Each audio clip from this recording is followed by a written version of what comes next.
So you're probably wondering, why would I pay so much money for a camera? Well, the main question that you should ask yourself is, what do you plan to use this camera for?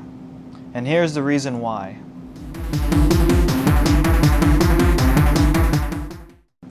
Alright, so the first camera that we'll be using is this little Samsung camcorder. This is basically the first camera that I started off with, just shooting my videos really. And it worked pretty well, for a while anyways, and I'll show you the reason why. Now the second camera is a point and shoot camera, which this one in particular is the Canon SX 160. So this one's a pretty standard one. This is the ones that you would usually see with your friends. Trying to get that in the frame, whatever. Anyway, so yeah, this is the point and shoot kind of cameras that you would generally see that you or your friends or your family would usually carry around. But just a typical kind of camera that you may have laying around really. And the third camera is the DSLR, which will be this camera right here that I'm using. It's my Canon 60D. Now, these kind of cameras are considered to be professional, but this camera in particular is more like the mid-range. It's not really entry-level, but it's not really professional, but almost any camera in the right hands can be, producing professional footage. And this is just basically to show you that, the cameras that you're paying for, again, is it worth it? Alright, I'm going to talk about the price difference and the advantages and disadvantages of each camera. That way you can get an idea what is best for you. Now the first one up is the Samsung camcorder. It does shoot in 1080p and the photos do come out in 10 megapixels. But the one thing I've definitely learned about this camera is that it is very compact. It's very easy to carry around. It pretty much boots up within seconds. Yeah, I think I probably killed it. So yeah, there's this camera, it's pretty standard, it's pretty easy, lightweight to carry around. Unfortunately, all the settings it basically tries to do automatically, so you have no manual control over it. The only control that you really have, I don't know if you can see that. Pretty much the only controls that you have is to change the resolution from 1080p, which shoots at 30 frames per second. You can shoot at 720 at both 60 frames per second or 30, but other than that, there's not much customization here. Just photo resolution, and really you're quite limited. Now again, if you're more like a vlogger or something, something like this, which was about $100 at the time, it won't be too bad. It can pretty much just get you by for what you need it for. And I understand that's a little bit pricey, but believe me, it's a small price to pay when it comes to cameras. Alright, more details about the point and shoot. Now again, these are the kind of cameras that you would see everywhere, football games, birthday parties, stuff like that. And they generally work pretty well. This one in particular shoots photos at 16 megapixels, which you can also have manual control, if you will, which for photo enthusiasts, that's actually a really good thing because you just, again, have more control of what you're looking for as opposed to the camera making the decisions for you all the time. The really good thing about these kind of cameras is that you do have the optical zoom range, which was, times 16 on this thing. But this camera, whenever you try to shoot in video, it does everything automatically at 720p. And again, for most people who just plan to just record whatever, it works fine. But for the filmmaking enthusiasts, I wouldn't really fully recommend this because, I'll just show you soon enough with my DSLR. But these cameras in particular, again, they're a little bit pricey, but they work pretty well. This one is about $170. So, a little bit more bang for your buck really, since you have more of that features going on. Of course, you can change the white balance, you have some effects, though it's not really preferred to use them. Batteries, pretty common. The other one you had to basically get rechargeable specifically for that camera, but this one you can change to any AA batteries you have laying around possibly. And next is the 60D, which I can't really show you because I'm using it at the moment right now, but I can honestly say since the moment I held it, I can tell the difference between a consumer camera to a DSLR, if you will. I'll probably have a small little photo here just to show what it looks like. But these kind of cameras, they're a little bit trickier to use, but they're a lot more rewarding. Now, pretty much you have a lot of manual control, and you do have the options to go automatic. So really it just depends on the situations what it calls for. But I'm pretty sure that both filmmakers and photo enthusiasts will enjoy having the ability to manually control what you're looking for. Which, you know, for some examples, whenever it comes to the situations, if you go to a dark place, say that, you know, someone's about to blow out the candles on the cake, what a camera tries to do is to push up the ISO, which makes it look grainy, and you know, maybe have the shutter speed to make the photos look normal, because most times they'll come out blurry, and that's just the limitations of what that camera can do. But a DSLR is very, very great at low light, because you can actually push the ISO higher, and it will even be cleaner than the ISOs on the other cameras, as far as point and shoots go anyways. Especially with a fast lens, which again, details we'll probably get into later, but enough talk. We'll probably show you the results of what quality the cameras can produce.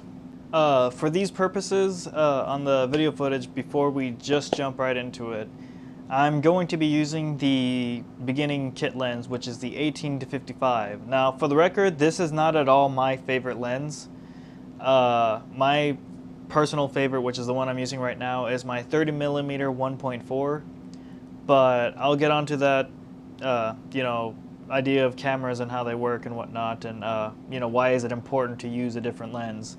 But just for those people who kind of get an idea what a DSLR is, I'm just letting you know I'm going to be using the kit lens mainly for the people as if they were to buy the camera just right off the store or something like that. Now the small camcorder is fully automatic. It does all the settings on its own, so you have no control over it. And for outdoor use, it's a pretty normal camera, really.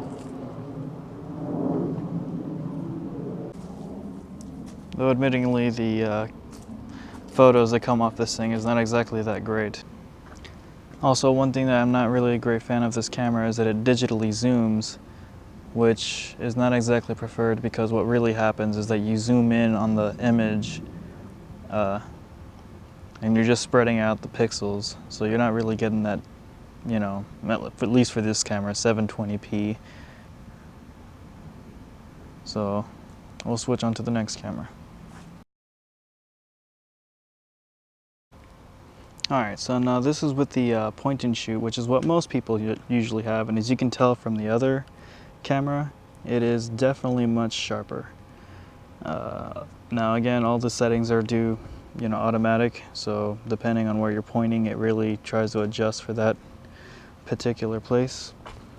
I'm generally recording in the same area just to give you an idea how they really do differ from each other. Fortunately with this camera though, when you do take the photo, it definitely does become a bit more sharper. In fact, I'm probably going to move in closer real quick and even show you that you have some better details anyways compared to the other camera. Now again, the other one's only about 100 at the time anyways, and this camera is about 170. So for that little bit of a jump, you can tell that there is a little bit of a change in quality. Now again, whenever it comes to zooming in on the subject, this camera zooms in optically, and the difference with that is that it uses glass to zoom in, and you still have that resolution that you are recording in. Alright, so let's go ahead and switch on to the DSLR now. Alright, so now this is the 60D, and I switched it to automatic just to show, you know, in similar terms how it would turn out between the other cameras. I'll probably come back to this on manual setting and show you what would actually be the big difference and advantage in having that manual control that I keep talking about. Now I apologize if you can hear my dogs. They're just all crazy all over this. But anyways, again, compared to the other ones, you can tell as far as quality goes, this is once again a very big jump. Now the downside is that you have to manually focus this because, believe me, an automatic, you know, to have the lens focus on itself is quite atrocious, to be honest. Now with this lens I can zoom in to about 55. So it is optical, and that is great because you do have the resolution that you are pretty much asking for. So yes. Now this lens is really good for beginners, at least I would say that much, because you do have a bit of a range between close up and a little bit of a distance, but it's not exactly the most useful, to be honest, in most occasions. Alright, now this is what I've been basically talking about, the whole manual exposure thing. Instead of the camera constantly fluctuating between, you know, trying to expose for the proper subject, it's more constant, it's not as distracting anyways. And again, if you really need to, you can always, you know, have the ability to adjust the settings that you want to. Which, you know, with ISO, you don't have to, you know, rely on the camera to always push that up, which will make your footage very noisy. That much I can say so. And with this camera, unfortunately, it gets a bit troublesome because it's not exactly really good for low light. I mean, you could push the ISO, but it's not going to turn out too great because it will just come out too noisy. So again, I very much prefer just getting a new lens. But yeah. And just because I forgot from earlier, I'm just going to take a quick snapshot of the branch or bush that I came across with the other ones. Now again, I'm not really setting up for the scene, I'm just basically showing an example of how the images come right out of the camera. It would be a very different situation if, say, I were to personally try to do a portrait, because there's a bit more thought into it, because it's not only about the camera, it's all about the lighting and of course how you frame the subject. Alright, now this is a test in low light, and this is using the camcorder in just my living room, which we only have like one window open. But as you can tell from the left side, there's a lot of noise and it's not very appealing really. Again, a camera's best friend is usually whenever there's a lot of light to play with, because at least from there it doesn't look too noisy, as opposed to that right there. Alright, now let's go switch to the point and shoot and see how that turns out. Alright, now this is with a point and shoot. Again, same lighting conditions, only one window open basically. As you can see, you can definitely see a lot more into frame. That just has to deal with the lens that is pretty much built into it. But it does handle the noise better, but it's still there. But I guess for most occasions it's passable. But again, for more professional use, this isn't really ideal. But yet again, to reinforce the idea that sunlight is the camera's best friend, notice how that looks relatively clean. But once again, when you move to a more shadow, darker area rather, it definitely does become more noisier. Alright, so one thing for sure, every camera does have to deal with noise. But as you can tell, this deals with noise a lot better. With that being said, let's go see how the Canon 60D handles this. Alright, now this is the Canon 60D back to being fully automatic. I'll be manually focusing, that's pretty much the only thing I'll be doing. But again, with an 18mm, you can quite have an idea of, you know, how the room looks like. The noise is handled a bit better. And as you can tell, you can have a bit more dynamic range. Basically, more details in the shadows and more details in the highlights. And once again, even to an even bigger camera like this, sunlight is its friend. But let's creep onto the shadows again and notice that it's not quite that bad actually. And again, this is from a camera that's about $900, so this is just kind of showing you the quality that comes out for how much you pay. Now I'm gonna go switch to my 30mm 1.4 lens, and on manual, so I can show you a really good example of how lenses really do make a bigger impact than you may think. Alright, now this is back to the 60D, and again, this is me doing it manually completely. And I'm just guesstimating how much, you know, ISO and whatnot that the automatic settings try to do. So the one really cool thing is that right now it's at aperture 3.5, which was as fast as the other lens. But see if we can crank it up all the way to 1.4. And look, that's really, really bright. There's a lot of detail in here. Now, again, that also allows me to change the ISO down from 2500, which is a bit ridiculous for now. We can crank it down to about 64. And, you know, it looks relatively clean. And again, because it's all manual, it won't, you know, go back and forth between the shadows and the highlights, and it won't be that distracting. And again, if need be, I can crank it up, but I would like to have the option to, as opposed to the camera doing all the control, you know, for the settings. Now again, with this lens I can't zoom, so this is pretty much the only focal length I use, but this is by far my most favorite lens. And again, I could either crank down the aperture, or I could really crank down the ISO and pretty much let the lens do all the work. That's a pretty clean footage right there. Alright, well, you pretty much have it. Again, you have, you know, a general idea, you know, between a $100 camera to a little bit more of a $170 camera to pretty much $1,000. Now, keep in mind, I am not rich. In fact, $30 is too much for me to spend on almost anything. But, you know, I just got lucky having this camera. So, you know, despite whatever camera you have, again, if you're an enthusiast who wants to do photography, any camera you have, just work with it. Practice, you know, framing, lighting, stuff like that. So that way, whenever you actually, you know, reach those limitations that your camera has, you know what to look for, you know, in a camera that could, you know, overcome those obstacles. And that's generally something that I would really like to point out to people.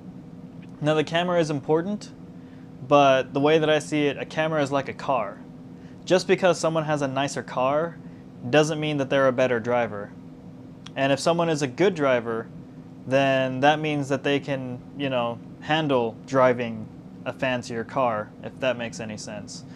But again, it's just something that I would, you know, wanted to share with you guys, just in case if you ever wondered, you know, again, why would I pay so much money? Well, most of that money that you're paying for really comes off in the quality. Now, there's a lot of aspects whenever it comes to cameras. In fact, if you do some research, my camera is a crop censored camera. This is actually a very cheap-ish camera, if you will. But if you really want to see like the bigger cameras, those are called full frames, and those, well, let's see, the 5D Mark III is like $3,500 for just the body.